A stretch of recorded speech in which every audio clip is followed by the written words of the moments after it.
5 ফেব্রুয়ারি শেখ হাসিনা ছাত্রলীগের সাথে ভাষণ দেবেন। এই পরিস্থিতিতেই ৩২ নম্বর বাড়ির দিকে জনগণ যেতে শুরু করে। এটা এক ধরনের চাপ বলা যেতে পারে যে তুমি যদি ভাষণ দাও তাহলে আমরা এটা করব। কিন্তু শেখ হাসিনা সেই চাপ গ্রহণ করলেন না, তিনি একটা ভাষণ দিলেন। ভাষণটা আমাদের সামনে চলে এসছে এবং আমি বলেছি আমাদের দেশের মিডিয়া এটাকে পাবলিশ না করলে, এটা নিয়ে কথা না বললেও আমি মনে করি এটা আসলে শোনা দরকার, বোঝা দরকার এবং শোনা দরকার, হুইচ ইজ ভেরি ইম্পর্টেন্ট। কারণ আমি ওনার এই ভাষণটা 5 আগস্টের পর যত জায়গায় যেভাবে কথা বলেছেন, কারোর সাথে পার্সোনাল কনভারসেশন যেটা পরিকল্পনা করে ফাঁস করা হয়েছে সেগুলো হোক বা কোথাও কোনো ভাষণ দিক, কোনো সভায় কথা বলুন, প্রত্যেকটা মন দিয়ে শোনার চেষ্টা করেছি। কারণ বহুবার বলেছি, আপনারা নিশ্চয়ই জানেন যে একটা মানুষের সবচেয়ে ভালো কমিউনিকেশন পাওয়া যায় তাকে দেখলে কথা বলার সময়। কিন্তু আমরা সেটা যেতে পারছি না, অন্তত তার বক্তব্য শোনা, তার তিনি কীভাবে কথা বলছেন, তার স্ট্রেস, তার ইন্টোনেশন, এটাকে ইনফ্লেকশন অফ ভয়েস বলে।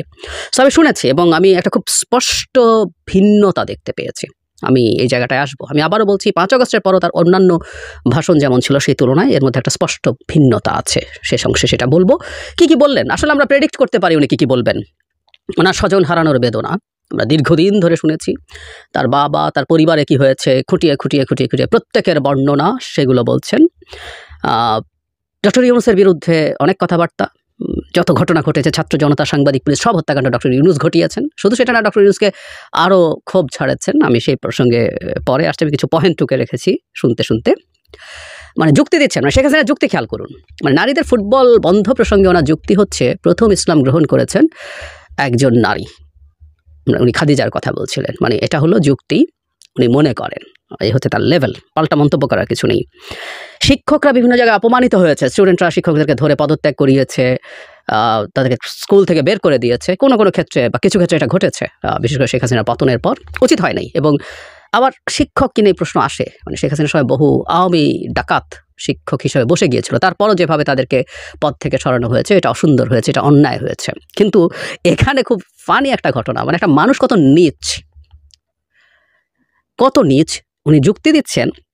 প্রধানমন্ত্রী হওয়ার পরও আমার ইউনিভার্সিটির শিক্ষকদের, স্কুলের শিক্ষকদের সম্মান করতাম, পা ধরে সালাম করতাম। মানে তার মাইন্ডসেট হচ্ছে উনি এটা করুণা করছেন। উনি প্রধানমন্ত্রী হওয়ার পরও, মানে প্রধানমন্ত্রী হওয়ার পর আপনার স্কুলের টিচারদেরকে আপনাকে ভুলে যেতে হবে, ওদেরকে আর পাত্তা টাত্তা দিতে হবে না। কিন্তু উনি এতই মহান যে উনি এরপরও পা ধরে সালাম করেছেন। মানে একটা মানুষ এটাকে যুক্তি মনে করছেন, এটাকে অন্য বিষয়টাকে তাচ্ছিল্য করার জন্য ব্যবহার করছেন। খেয়াল করি, উনি দেশকে জাতির পিতা বঙ্গবন্ধুর স্বপ্নের মতো করে গড়ে তুলতে চেয়েছেন। সত্য কথা মাঝে মাঝে এভাবে বেরিয়ে যায়।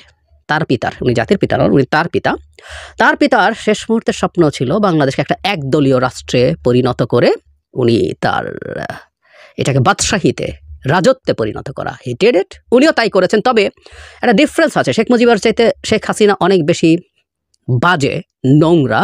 কারণ শেখ মুজিব যা করেছেন প্রকাশ্যভাবে, সৎভাবে করেছেন। উনি কনস্টিটিউশনে 4th অ্যামেন্ডমেন্ট করে এটাকে একদলীয় রাষ্ট্রে পরিণত করেছেন। শেখ হাসিনা কার্যত তাই করেছেন, কিন্তু প্রতারণামূলকভাবে, গণতন্ত্রের মুখোশ রেখে। এটা আরও বিভৎস, আরও জঘন্য। ক্রমাগত এলডিসি গ্র্যাজুয়েশনের কথা বলেন। আমি আগের ভিডিওতে বলেছি তার বাপ নাকি এলডিসি বানিয়েছেন বাংলাদেশকে। বাংলাদেশ মানে এলডিসি নিচে কি ছিল সেখান থেকে এলডিসিতে উত্তরণ হয়েছে। আমি বলেছি বাংলাদেশ একদিনও এলডিসি থাকার কথা না, এবং দফায় এলডিসি গ্র্যাজুয়েশনের কথা বলছি। এবং আমরা এটা জানবো, বাংলাদেশের এত এই যে সকল উন্নয়নের বয়ানের জন্য ঢাকঢোল পিটিয়ে এটা করা হয়েছিল, পারলে এটা আরও স্লো করা দরকার ছিল।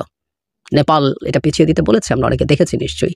কারণ এটা গেলেই আমাদের অনেকটা ট্যারিফ সুবিধা চলে যায়। 26 সাল হচ্ছে আমাদের গ্র্যাজুয়েশন, আরও 3 বছর মানে 29 পর্যন্ত। আমাদের যাবতীয় সমস্যা মূলত শুরু হবে 29-এর পর। কারণ 26 এলডিসি গ্র্যাজুয়েশন হলেও যে এলডিসি হিসাবে আমরা যেসব সুবিধা পেতাম বিভিন্ন ক্ষেত্রে, সেগুলো 29 পর্যন্ত বলবৎ থাকবে। এরপর এটা আসলে চলে যখন যাবে, আমরা বড় বিপদে পড়তে যাচ্ছি। কপিরাইট, ট্যারিফ সুবিধা সব উঠে যাবে। আমরা যদি আমাদেরকে এর মধ্যে যোগ্য করে তুলতে না পারি, আমরা ভয়াবহ বিপদে পড়ব। ক্রমাগত যে কাজটা করছেন এটা সিন্ডিকেট। আমরা এই ব্যাপারে সতর্ক থাকবো। আওয়ামী লীগের হয়ে যারাই কথা বলছেন একই কথা, মানে ভার্বাটিম, আগের বারও যা বলেছে এবারও তা। পুলিশকে নিয়ে এটা করা হয়েছে, ওটা করা হয়েছে, প্রেগনেন্ট পুলিশকে এই করেছে, সেই করেছে, মিথ্যাচার। এটা ক্রমাগত হচ্ছে, এটা ক্রমাগত হবে। মানে পুলিশকে ডিমোরালাইজ যত করে রাখা যায়, আমাদের স্টেট, আমাদের সরকার ততই ঠিকঠাক মতো ফাংশন করতে পারবে না। সো এটা একেবারে পরিকল্পিতভাবে হচ্ছে, ভবিষ্যতে আরও হবে, আমরা নিশ্চিত থাকতে পারি। এবং এই পুলিশের বিচার হচ্ছে না কেন, এই কথা বলেও উনি দারুণ ন্যায় বিচার খেলা দেখানোর চেষ্টা করছেন। মাঝে মাঝে বলেন, এবং সবচেয়ে এটা বলার পর আসলে হাসি চলে এসছে। আপনারা শুনবেন, আমি প্রত্যেককে বলছি, আমার কি অপরাধ, আমার অপরাধটা কি, আমি সেটা জানতে চাই। মানে উনি ওনার অপরাধটা কি সেটা জানতে চান।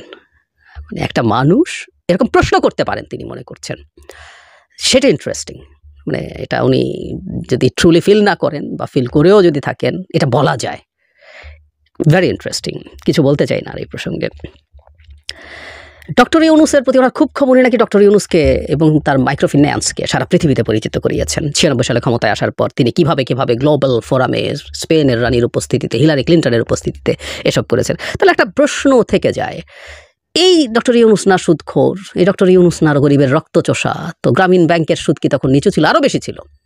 তো সেই সুদখোরকে উনি প্রমোট করছেন। তো সুদখোরের প্রমোটার শেখ হাসিনা, তো তার যদি ডক্টর ইউনূস বিরাট খারাপ লোক হয়ে থাকে, শেখ হাসিনা তো তার 10 গুণ, 100 গুণ, 1000 গুণ বেশি খারাপ। উনি তাকে প্রমোট করেছেন গ্লোবালি, এবং খেপতে খেপতে একটা পর্যায়ে ডক্টর ইউনূসকে বেঈমান, মোনাফেক ইত্যাদি ইত্যাদি বলেছেন। তবে একটা ব্লান্ডার ডক্টর ইউনূস করেছেন, সেটা শেখ হাসিনাও ব্যবহার করছেন, এটা ভারতীয় মিডিয়াও প্রচুর ব্যবহার করছে, যে meticulously planned movement, master mind আছে।